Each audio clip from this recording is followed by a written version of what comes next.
You know, when you read this and you're a driver, it's rather troubling. They say why US gas prices are at a record and why they'll stay high for a long time. That's sort of the part that freaks me out, and why they will stay high for a long time. Yesterday, I put $100 of gas in my Cadillac. I think I just got under 15 gallons. It was $6.20 or so, you know, and it's going up each week. Now, here are just a few contributing factors why the gas price is so high. You can chime in, right? Some people say it's political. It's you know, it's whatever you believe in at the end of the day. But here are a couple of key factors that are really motivating these high prices and pushing them up. And again, like I said, I'm sure there are many, many more. Russia's invasion of Ukraine is a major reason that US drivers are paying record prices for gasoline, but it's not the only cause of the spike, of course. Numerous factors are pushing up prices, with regular gasoline hitting a record 4.87 a gallon on Monday. I heard the average is 5 already. Up 25 cents a gallon in just 1 week. Gas prices were already expected to breach the $4 a gallon mark for the first time since 2008, with or without shots fired in Eastern Europe or economic sanctions imposed on Russia. But now the national average is expected to hit $5 a gallon within the next 2 weeks. Global head of energy analysis for the Opus, which tracks gas prices for AAA. I think we reached $5 somewhere between this weekend and Father's Day. That's pretty hardcore. It was back in March that prices first broke the record for $4.11 a gallon, which had stood since 2008.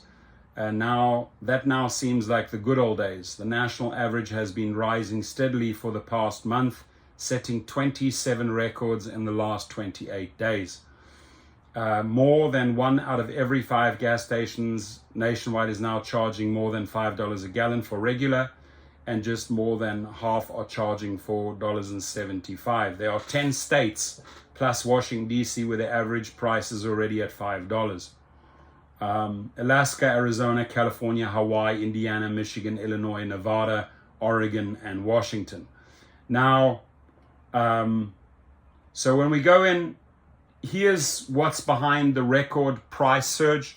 And again, I'm pretty sure there are 10 more factors here, right? Russia is one of the largest oil exporters on the planet. In December, it sent nearly 8 million barrels of oil and other petroleum products to global markets, 5 million of them as crude oil. Very little of what went to the United States. In 2021, Europe got 60% of the oil and 20% went to China. But oil is priced on global commodity markets, so the loss of Russian oil affects prices around the globe, no matter where it is used. The concerns about disrupting global markets led Western nations to initially exempt Russian oil and natural gas from the sanctions they put in place to protest the invasion. But in March, the United States announced a formal ban on all Russian energy imports. And last week, the EU announced a ban on imports of Russian oil by ship. That's where they get most of the money. So obviously the game plan there is to dry them out, right? That their revenues or their sources for the sources of revenue are from gas. So they want to dry these guys out and exert pressure, which represented about 2/3 of the oil European nations imported from Russia. Russia's oil is slowly and steadily being removed from global markets. China lockdowns are ending. One factor keeping oil prices somewhat in check has been the surge of COVID cases and strict lockdown rules in much of the country. In China, that was a major drag on demand for oil. But as the COVID surge has started to retreat, the lockdowns are being lifted in major cities such as Shanghai, and more demand without increased supply can only drive up prices. Next one, less oil and gas from other sources. Oil prices plunged when pandemic-related stay-at-home orders around the world crushed demand in the spring of 2020, and crude briefly traded at negative prices. In response, OPEC, oil petroleum exporting countries and its allies, including Russia, agreed to slash production as a way to support prices. And even when demand returned sooner than expected, they kept production targets low. US oil companies don't adhere to those types of nationally mandated production targets, but they have been reluctant or unable to resume producing oil at pre-pandemic levels amid concerns that tougher environmental rules could cut future demand. Many of those stricter rules have been scaled back or failed to become law. The Biden administration is suddenly interested in more drilling, not less. Robert McNally, president of consulting firm Rapidan Energy Group, said earlier this spring, people are more worried about high oil prices than anything else. That is what drivers and food delivery drivers worry about. Gas prices, period, right? And we're not getting any help. It takes time to scale up production, particularly when oil companies are facing the same supply chain and hiring challenges as thousands of other US businesses. They can't find people and can't find equipment, McNally added, and it's not like they're available at a premium price. They're just not available. So to get labor, to get staff, I don't know why. There's so many sectors complaining, so many CEOs and business managers that I drive in my portfolio of private clients. We can't get staff, we can't get staff, we can't get staff. It's crazy. Oil stocks have generally lagged the broader market over the last 2 years, at least until the recent run-up in prices. Oil company executives would rather find ways to boost their share price than increase production. That is pretty sick, right? They want their share price to go up. They're taking advantage of the situation, oil companies, instead of increasing production.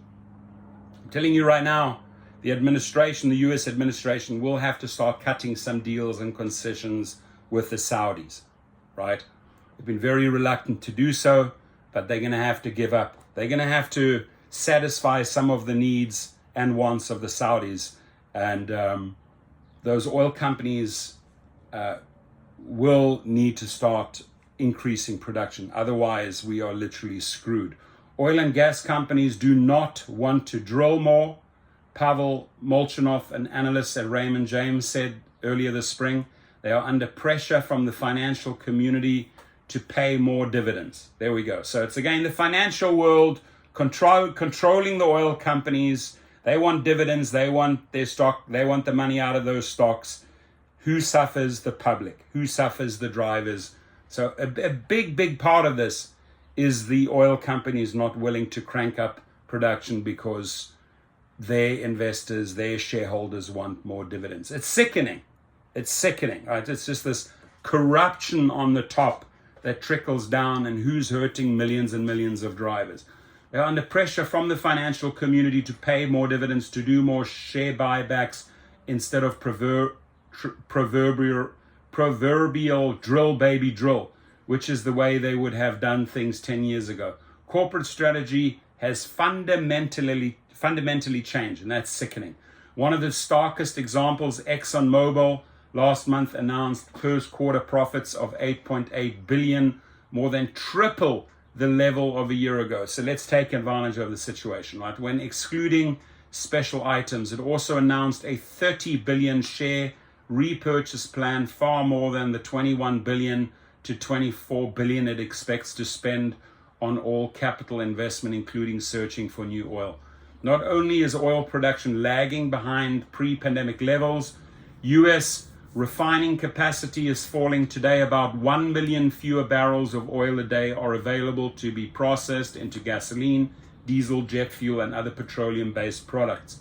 State and federal environmental rules are prompting some refineries to switch from oil to lower carbon renewable fuels. Some companies are closing older refineries rather than investing what it would cost to retool to keep them operating, especially with massive new refineries set to open overseas in Asia, the Middle East, and Africa in 2023.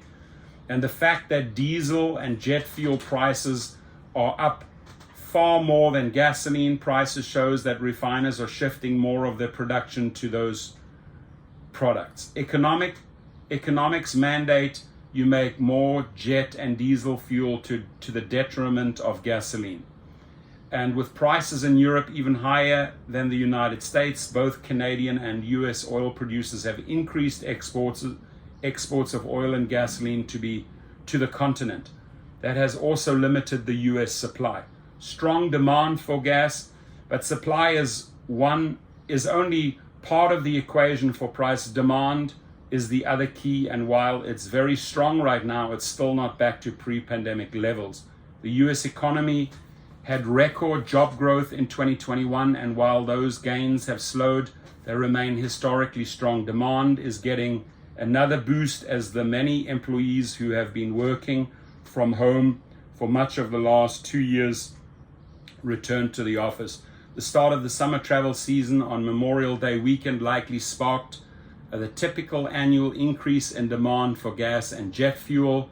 US airlines all report very strong bookings for summer travel, and even with airfares climbing above pre-pandemic levels, the end of the Omicron surge and the removal of many COVID restrictions is encouraging people to get out of the house for more shopping, entertainment, and travel.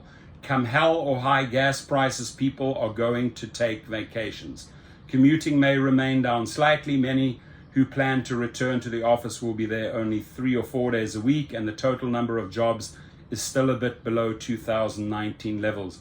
But there will be periods, most likely this summer, with higher demand for gas than during comparable periods before the pandemic. Even before Ukraine, I was expecting to break the record. Now it's a question of how much we break the record by. So, buckle up. We're in for a wild, wild ride, my friends. It ain't gonna get cheaper for quite some time. Your comments, please. Let go, rip loose, man. Let us know what you feel about these high gas prices. Thank you.